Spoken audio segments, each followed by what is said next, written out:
Hi, I'm Karen Plater, and I'm the Associate Secretary for Stewardship and Planned Giving at the Presbyterian Church in Canada, and I'm here with Heather Chappell, and I'm the Program Coordinator for Education for Stewardship and Planned Giving. We're happy to host this webinar that's being presented to us once again by Lori Gunther Riesor. And Lori, we're just going to turn it over to you to begin. All right, I'm good to go. I'm glad to be here. I am joining you from Mississauga, where the sun is trying to shine and there is no snow on the ground, but it's about 1 degree. I just thought I would start with that weather report. Wherever you are, welcome. I'm glad that you're here, and I'm glad for this opportunity. So today we're going to talk about thank you letters with annual receipts. An annual receipt is doubtless something that you already do. A thank you letter might be something new, and this will be a good chance to get started on how we might go about that. This webinar is brought to you by the good folks at the Presbyterian Church in Canada, with a particular shout out to Presbyterian Sharing. So again, I'm grateful. This is me. I am that person who would take statistics and then theology and then do a doctor of ministry. All of it, the last big chunk of it, devoted to Christian giving and why people give.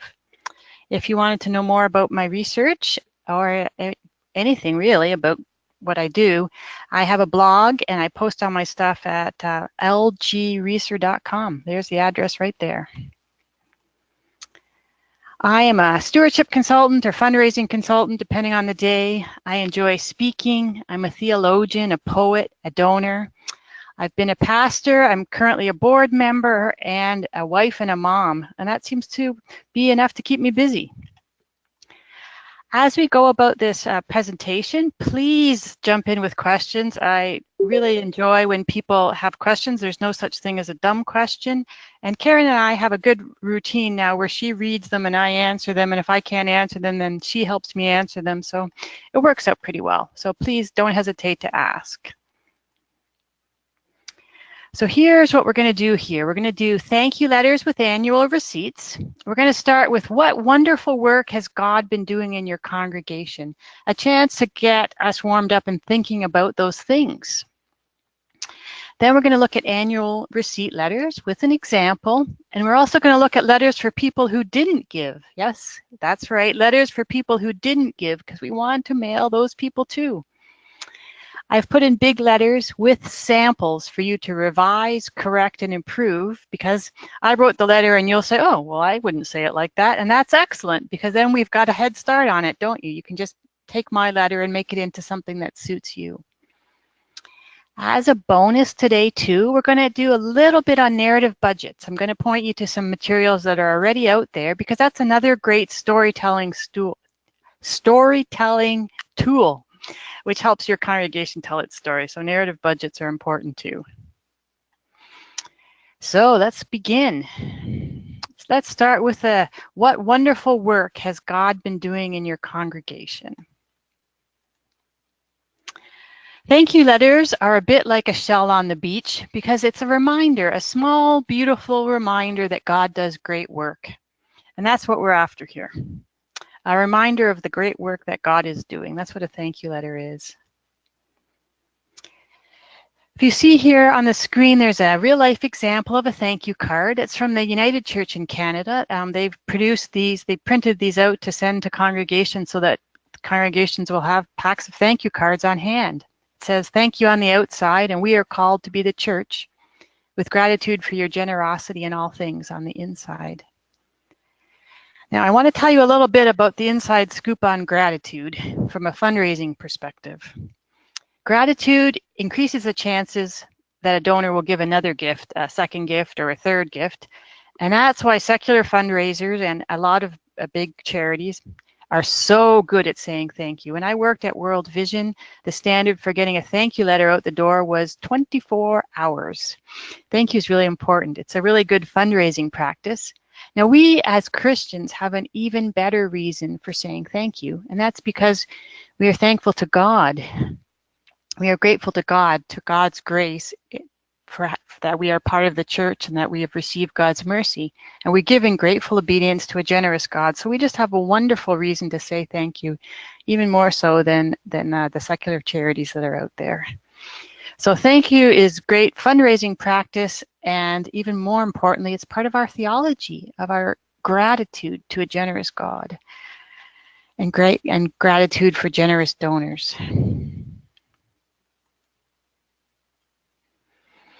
I thought we could take a minute to write down 3 things that you're grateful for.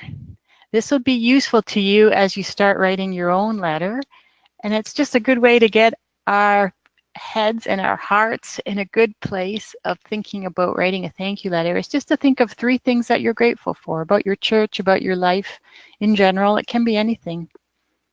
And I really encourage you to take a minute and write them down. I'll wait. I think things that I can think about that I'm grateful for right now. As I look out the window, I can see that the sun is coming out, and I'm grateful for that because I'm a person who likes the sun. I'm grateful to be here because when I saw the list of attendees, I can imagine that people were coming from all kinds of different places. So I'm grateful for this chance to connect with people who are doing God's work all across this country. And I'm grateful too for technology. Can I be grateful for technology? I think so, because that's a way that we can connect. So I'm grateful. Those are 3 things that come to mind. You'll have other things, and that's great. Here's a little example of a thank you card that I've got that I like. You'll notice that it's not long, it's not fancy, it just needs to be real. And that's, I put that little picture on there just to remind you that a great thank you doesn't have to be anything complicated at all.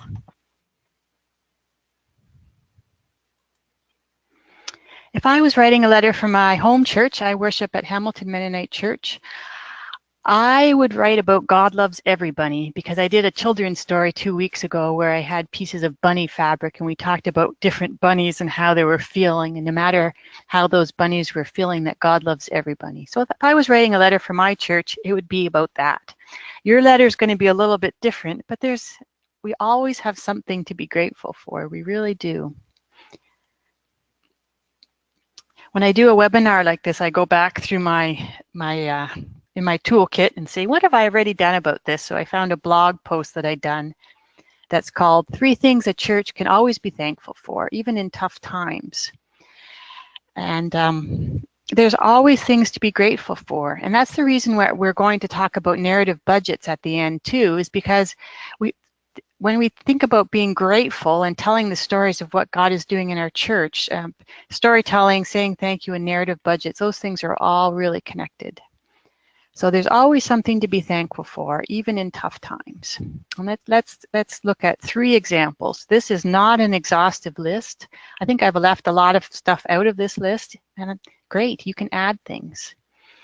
Paul reminds us to be thankful in all circumstances, not necessarily for all circumstances, but in all circumstances, there's always things to be grateful for. So here's 3 things to be grateful for that I think your church can be grateful for too. God. God doesn't change. God is faithful today, next Tuesday, next week, and next year. Worship. Our congregation can gather to worship. It's really easy to take this for granted, but even without a building, even without strategies or programs or goals, or maybe despite those things, we can worship. And that's something to be grateful for. And I think something that it seems so obvious, but it's a great starting point for gratitude and hope. When you combine the worship of God and God, we realize we have hope. God is faithful, we can worship, and we are not alone. We have hope. These are things that I know I'm preaching to the choir, but if we remind ourselves of just these very basic foundational items of gratitude, then we can start to say, oh, I could write a thank you letter. I'm grateful for those things. And of course, there's lots more to add to this list. So this isn't your only opportunity for questions, but if you have a question or you're wondering about something that I've said or I didn't make sense or I was going too fast, please type in your question and Karen will read it out and we'll have a chance to talk. The first question we have, Lori, is a handwritten note preferable over a typewritten note? The more it shows evidence of a human, the better. But don't let the perfect be the enemy of the good here. So if you could, if a type note is going to be the one that actually gets in the mail, then great. A handwritten note is in fact the gold standard of thank you cards. There's it's a spiritual discipline for a pastor or church leader to write, thank you notes, say 3 a week, just to everybody. Doesn't matter whether they're a donor or not, just to say, I am glad you're part of our church, and to give an example if you've got it. That might be an extension, or maybe not exactly what we're talking about today, but yes, a handwritten note is the gold standard of thank you. Lori, this is Karen, and it's my question, but I also found when I was writing thank you notes to people who have given to Presbyterian Sharing, I felt that the thank you note was as much for myself as it was for the person receiving the note, because it gave me the opportunity to be grateful for them and to take time to notice the donation that they had made and to think about how God was working through them. So I just thought that was neat. Absolutely. It's wonderful. I mean, gratitude benefits both the giver and the receiver. It's great how God's economy works that way. So thanks for that example, Karen. Yes, absolutely. To take a note, to take a moment to say thank you for that person, and to pray and thank God for that person, like, wow. Yeah, it makes us realize that generosity is a spiritual discipline, and it's not a transactional thing. Yeah, for sure. I'm nodding. You can't see me nodding, but I am in fact nodding. Great. There's no more questions right now, so you could move on, and I'll keep watch. If anybody has something, feel free to write it down at any time. Okay, great. All right. So you can see my next yellow circle is annual receipt letters. Now I want to start with a story. This is a real story, and I've sought that person's permission to share this story. So imagine that an older woman from your church passes away. She dies. Her children don't attend the church, your church, or any church for that matter, but they make a $25,000 donation to the church in her memory.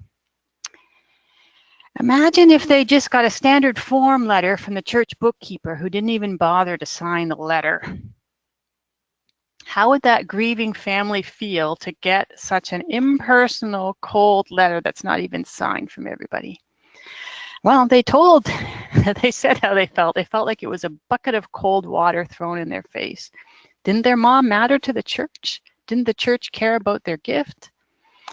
Just to sort of add insult to injury, the acknowledgement letter they received wasn't even correct. They had used something called a donor advised fund. And so they had already made a donation to a charitable foundation which was distributing the gift. So the letter wasn't even right, because they shouldn't have been receipted for it. So not only was it discourteous, but it was inaccurate. And that's a true story. It happened within, I'd say, the past 6 weeks. I wish I could say that it surprised me. It didn't. This was on Twitter where I first learned about it, but secular fundraisers were all over this saying, my goodness, if you had given $25,000 to my charity, I would have phoned you up right away. And then I would have sent a letter. And it pains me that churches can be, in particular church, can be so lacking in gratitude. And the scripture that comes to mind, and this is something that I'm going to be working with forever, I think, it's Luke 17. It's the 10 lepers. 10 lepers call out to Jesus to have mercy. And Jesus says, go show yourself to the priests. And they do. And they're healed. And one began to glorify God and ran back to thank Jesus, falling on his feet. And he was a Samaritan. The rest kept going. Jesus says, was no one found who returned to give glory to God except this foreigner? Now I realize that thanking God and thanking donors isn't exactly the same thing. But a nice letter saying, we thank God for the memory of your mother and for the gracious gift her memory inspired. Well, there is a testimony to those people, and a testimony to the mom, and a testimony to God. So how we thank people is a theological question, and it's an important question. yes, it really matters. That's what I'm trying to say, is how we say thank you and why we say thank you really matters. So here you see what I would deem to be a thank you letter essential elements. Personal, it has a name, it is addressed to a person. And I have a little asterisk that says it's time to learn how to do a mail merge in Microsoft Word. You can do this. So it is personal, it is grateful, it is signed by a real person, and then it's time to mail it. I mean, there's obviously a bit of content that goes into it, but I would say that those are the essential elements. It's personal, it's grateful, and it's signed by a real person. So let's go back to this example of the gift made in memory of the mother and mother-in-law who's passed away. If this is just me imagining what that letter might look like. Dear Nina, I don't know what the person's name is, but dear Nina, we thank God for the many years your mother devoted to this congregation. We are grateful for her faithful presence among us and think of her often. Thank you for the generous gift in her memory. May the God of all comfort surround you at this time, praying that your fond memories of her might be a blessing to you and your family. Thank you again for your generosity. Blessings to you. And then, of course, signed by a real person. That is my suggestion of how a church might respond to a gift like that. And you might respond, I'm not saying that this is a template, it's a suggestion, it's a model, it's a jumping off point for you to craft your own letter. Now, that's not the situation that we find ourselves in with annual receipt letters, but I wanted to start with that example to remind us that saying thank you is so important. So here's an example. Lori, before you go on, if a gift is for $25,000, do you think that they should say what they're going to do with the gift, or do they just start with a thank you letter and then maybe follow up later to say what they did? Both, yes, exactly. First, you would want to just say thank you, because you're not necessarily going to have a plan within like that immediately, but just to say thank you, and then you could say, yeah, thank you so much, and with your kind permission, I'll be in contact to let you know what we've done with this gift. Oh yeah, for sure. That's the model that any other charity would use. But get that first thank you out. It can be nice and simple immediately. Ah, yes. Yeah, and for that, there needs to be knowledge. The treasurer might not know who these people are, but the pastor might. So again, secrecy is not our friend here. Okay, so this is, I couldn't imagine a generic letter. So I had to imagine, I imagined St. Andrews. That seemed like a good guess for a name of a Presbyterian church.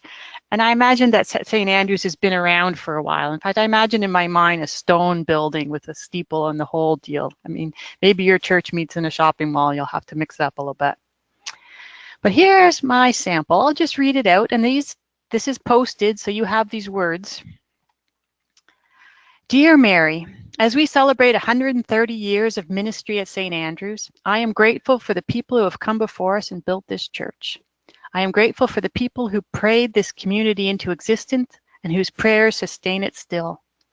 St. Andrews is a place of worship and welcome for so many in our community. People gather on Sunday morning and also for community programs like Girl Guides and Boy Scouts. They gather for weddings and funerals.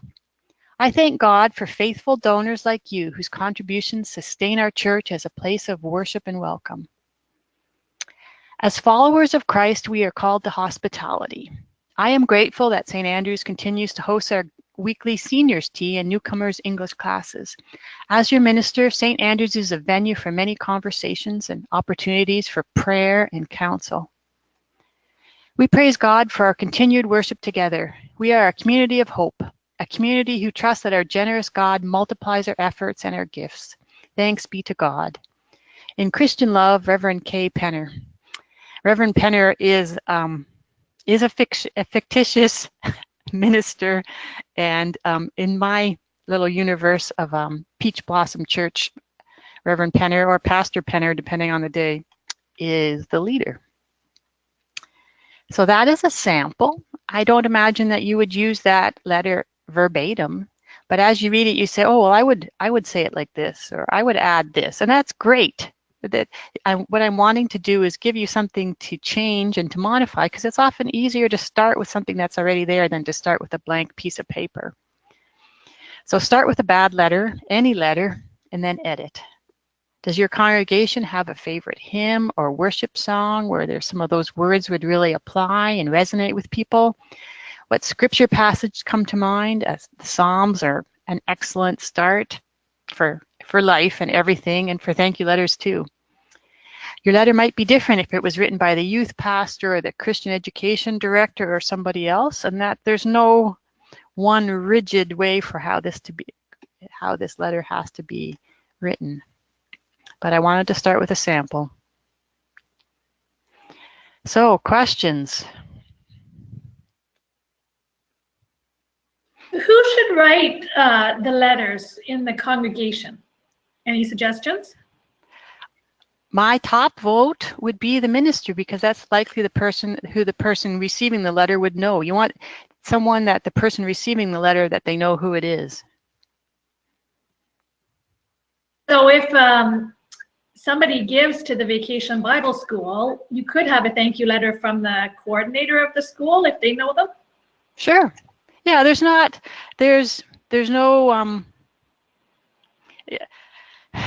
it's hard for me to do a cookie cutter answer because there's so much context specific, right? So yes, you want the letter to mean something to the person who's going to receive it. So think about it from who's getting the letter, who do they know, or what's their situation. In your sample letter, you said use the word donor. Do you have other words or ideas you could use for donor so it doesn't sound quite so secular? Generous givers, faithful followers of Christ, faithful stewards, believers, disciples.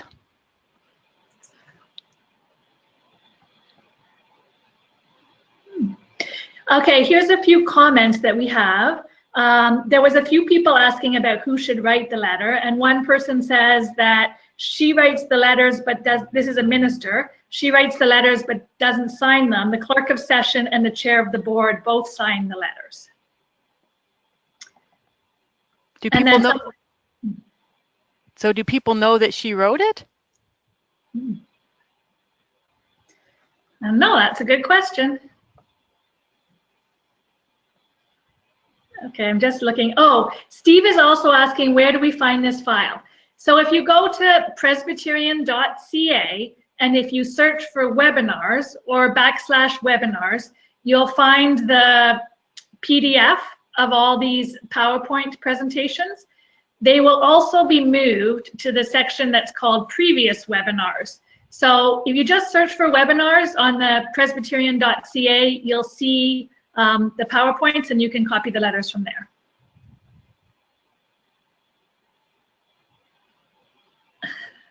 Okay, the minister replied that the people don't directly know that the minister wrote the letter, but she's sure that they know. Okay, yeah, I mean, that would be a whole other advanced ethics course in the ethics of ghostwriting. I don't know if I want to get into the politics of that one. There's no reason why a minister and a clerk of session and chair of the board all sign the letter. Absolutely. I think it goes back to it's like our previous conversation, Karen, where people were putting we're on the pre-authorized giving, and then they also wanted to put something in the offering plate, and we're like, yes, you can. Both is an excellent answer. Great. Okay, I think I've got all the questions that have been written in, so you can move on, and I'll keep watching. Okay. Now this one is sort of the 201 course, but thank you letters for people who did not give. This was sort of a challenge that was posed to me, back in early summer, in fact. I thought, wow, yeah, what about people who didn't give? How are they going to know? If you've been following these webinars, you'll know that somewhere between 20 and 40% of a congregation doesn't give at all. And part of it is that They might never have been asked. They might not know. And really, what happens if they don't give? How does that change their experience of going to church? Just means they don't get an annual receipt, but that's the only thing that changes. So here is an opportunity to take a small step in encouraging the spiritual discipline of giving. And this is, again, taken from one of my blog posts. Thank you for your support of Peach Blossom. We are glad you're a part of our community. So many people take time to listen, to shovel the snow, to wash the dishes after a meal, or to share a friendly smile. Many people contribute cash and food to our monthly food bank offering that helped many families in our neighborhood have healthy food to eat. Children and adults donated $1,872 to our Christmas Giving Project to buy coats for refugee families arriving in Canada. Likely you have been part of these projects and we are thankful. Perhaps you put money in the offering plate and we didn't know your name. Again, we are grateful. This is a time of year when we send out annual receipts to our donors. These charitable receipts can be used for income tax purposes and, depending on your situation, can reduce the amount of income tax you need to pay. If you would like a tax receipt for your donations in future, we have options. Envelopes. Please donate cash or checks using the enclosed envelopes. Are asked and usher to help you find one. Write your name on the outside and also designate your giving, food bank, Christmas project, etc. If you don't designate, we'll assume your donation supports the general work of the church. Throughout the week, our building provides a welcoming space used by musicians, recovering addicts, knitters, and more. Your donations benefit many. Online. Did you know that you can give to Peach Blossom online using your computer or smartphone? You will receive a receipt via email. Please visit our website at. Through your bank account. Regular giving makes it easy to give and is now about 40% of our donations at Peach Blossom. We are thrilled when people support the church in this way. Please email ... or call ... Thank you for being part of our congregation. We appreciate you. If you need help doing your taxes or would like to meet with someone to talk, we are here. And then please call at. And of course, this would be signed by a real person.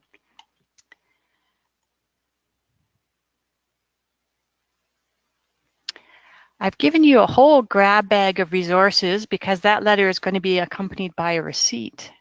Please note that the CRA website is changing, and that website needs to be on your receipt. So that last year's, depending on when you made the change, your last year's receipt may not be current.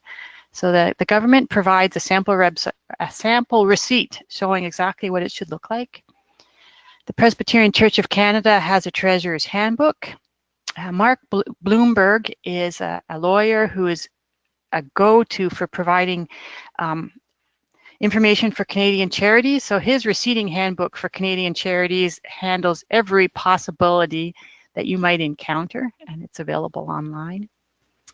Another good resource is the Canadian Council of Christian Charities, and their website is the4cs.org.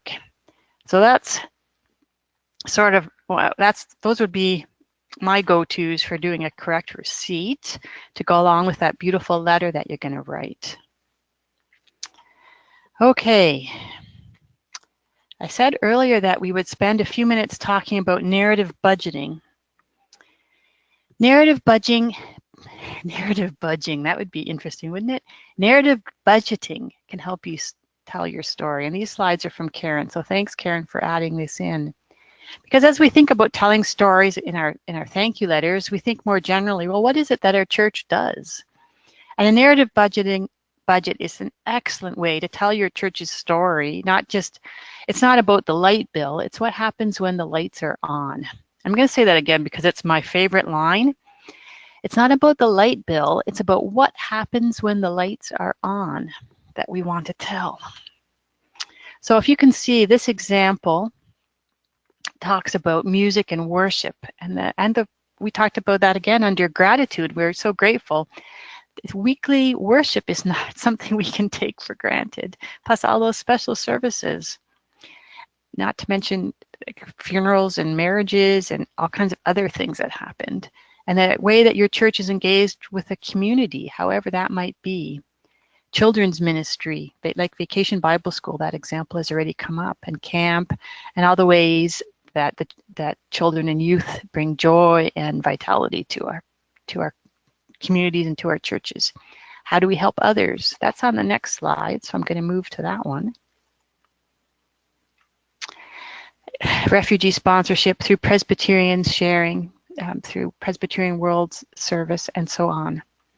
And how do you engage spiritually, Christian direction, whatever you would like to call that? How do you do that? Administration could probably, it's okay to have that as a category. If you can put that under service of other things, that's even better. But for now, that would be fine too. This is a way of telling the story. And when you look at this chart, you can say, oh, well, this is what the church does. And when I give $100 to this church, $32 is going for worship. I mean, it's not,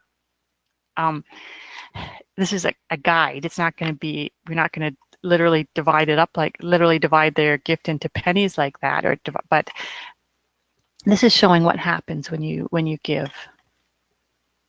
So it's not thinking about its building, its staff, it's the light bill, but again, like what I said, what is the minister doing? What is happening in this building? And it's just a much more engaging way than a line item budget to say what's going on in your church. Now, if you were to go into the Presbyterian website under webinars and then previous webinars, you've got to go down to the section on stewardship and planned giving.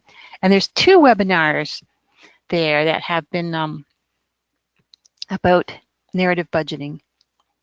One is sharing your story in a way that inspires. You see that circled in the bottom, presented by yours truly. And that includes a PDF handout of a sample of going through and converting a line item budget to a narrative budget. The other one is called Narrative Budget Practical Tools, and that is presented by Reverend Mark Tremblay of Knox Presbyterian Church in Calgary. So there's a real-life example from a real-life Presbyterian of how they did their narrative budget. And it's so helpful, because once you have a narrative budget, then you realize you have a collection of stories for thank you letters and much else. And it's always easier, like I said, just like these letters, to look at someone else's and say, oh, okay, well, I would do it this way. Great, like to change rather than to start from the blank page.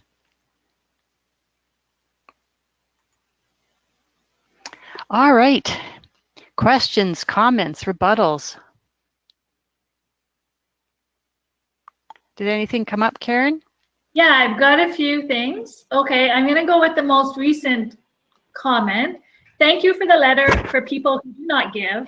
I am aware of one person in our congregation who is on social assistance, gives weekly, but does not use envelopes because she does not need a receipt for tax purposes. Thanks for your suggestion how we can say thank you to her. Oh, that's great. Yes, because there's people give in so many ways. I mean, it goes back to our little handwritten note that, that we want to acknowledge generosity in all its forms. And I think sometimes we're most shy about acknowledging financial generosity, where we wouldn't be shy about thanking someone for bringing cookies or serving at a wedding or something like that. So I'm glad that you'll be able to acknowledge the social assistance donor, because that sounds like the widow's mite.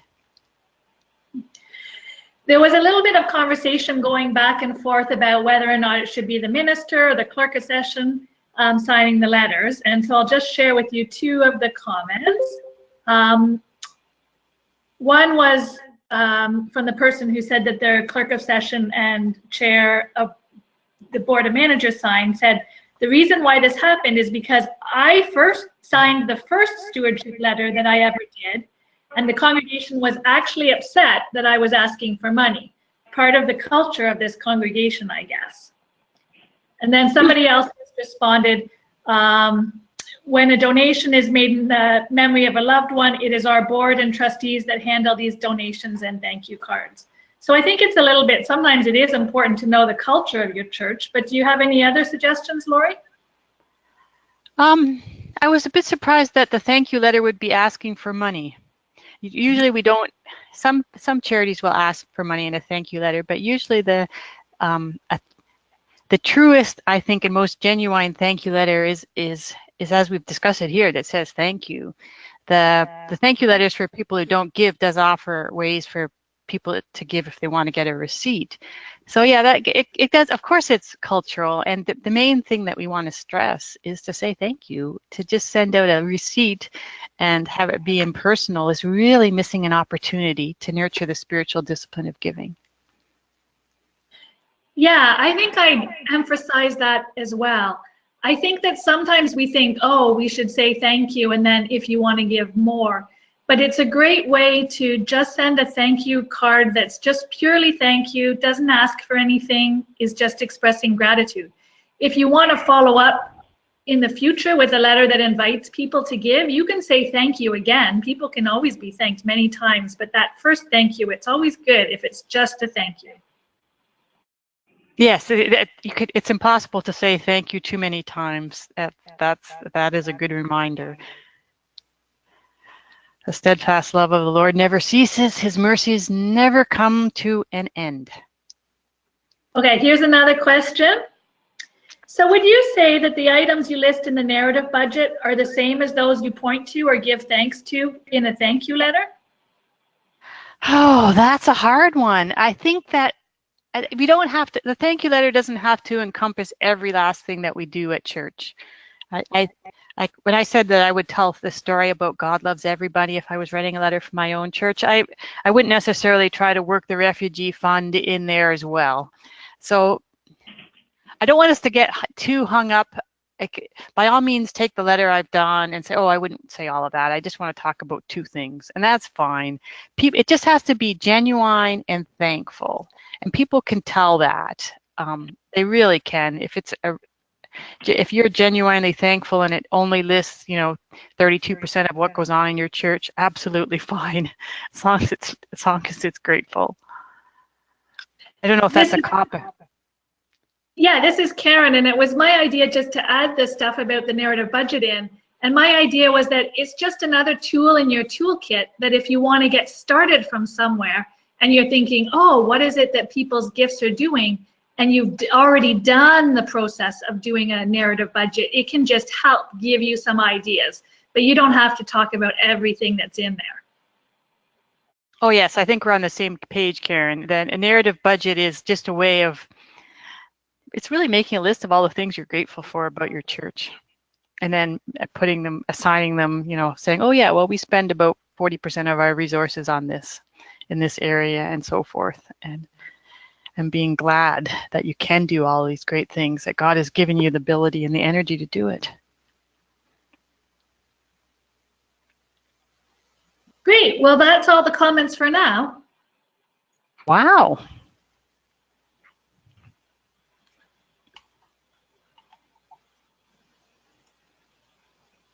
I've given our contact information.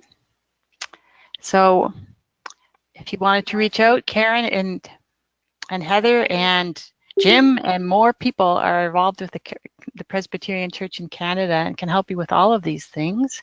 And I'm here too. If you would like to contact me, this is how you can do it. Again, you could check out my blog where a lot of this information originated. And I want to say thank you. Thank you for the work that you do, which I know working in a church is a tip of the iceberg. That there's a lot that doesn't get seen or noticed or appreciated. So please consider yourself thanks. And it looks like I can just see that there's questions flashing up. I don't necessarily know what they are. So if there's more questions, Karen, we are blessed with time. So I'm happy to address them. Okay, yep, I'm seeing them now. Just a second. We've got a number of thank yous. Thank you. But here's a question.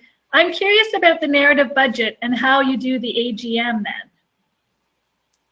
Oh, well, we talked about that in our webinar. I remember distinctly that someone, and I don't remember her name, but bless her heart, said they do an AGM that's called Amazing Grace Moments, where they share stories of wonderful things that God has done in their congregation in the past year. And it's very celebratory and fun. And I just thought that I loved reclaiming that idea. So of course you'll still want to have a venue for the people that are terribly fond of line item budgets and who would like to go over that, but maybe that's not everybody. And then to have a celebratory service, in my mind about this there would be cupcakes. Of course cupcakes are not obligatory, but a time to share the good news of the things that have gone on in your congregation, to sing a song and to say thank God. Wow, I mean that's aside from this cupcakes, it's solidly scriptural as well. Here's another question, Lori.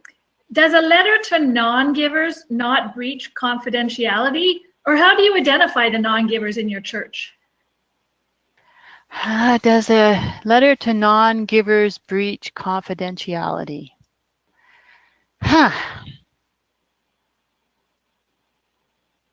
I'm thinking about that one.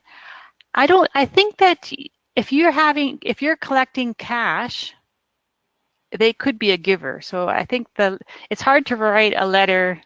My letter that I, in my fictitious congregation, assumes that people could have given. So it's wanting to say thank you. So it's really people that you're not giving a tax receipt to, but you know who attend the congregation. You could send them a thank you letter as well if you've got their contact information. Maybe you know them for other reasons, and you could thank them for their gifts in many ways, or just participating in worship, which is a gift in itself. Right, and it's reminding them that, hey, we're not sending you a receipt, but we know that you've contributed to this church, and if you do want to get a receipt next year, here's how you can go about it. Yeah, that's a great comment. Thank you.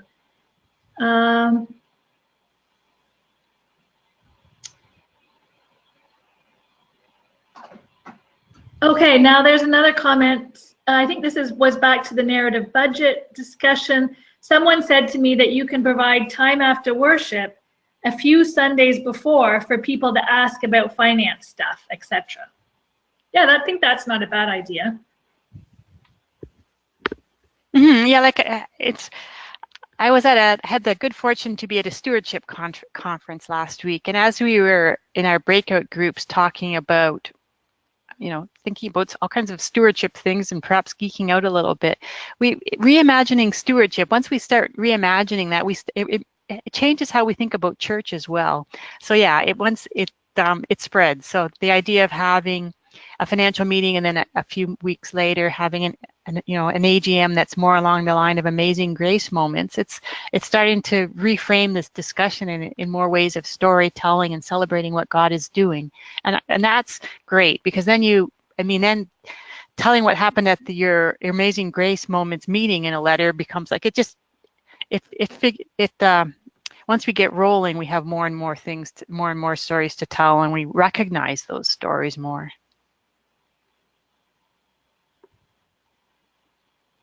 Okay, oh, look at, people have just been typing in. So here we go. Here comes another. Okay, we have just sent out a letter signed by the minister to everyone on our family list. 90% of the letter is a thank you with stories, followed by an invitation to join us for our Advent and Christmas worship services. Oh, lovely. That's great. Yes.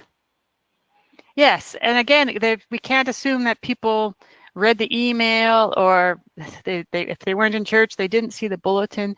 So the more ways that we can be intentional and connecting with people, the better. Absolutely, that's a great idea.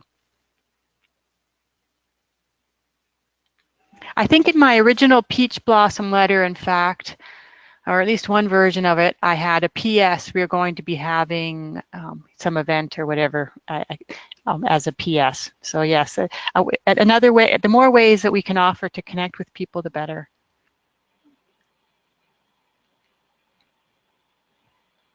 Okay, I'm just watching to see if there's any other comments. And while I do that, I will just remind people that this webinar is recorded. So if you want to watch it again, or if you want to find the PDF of the slides, go to the previous webinars section at presbyterian.ca, and you'll find them posted there.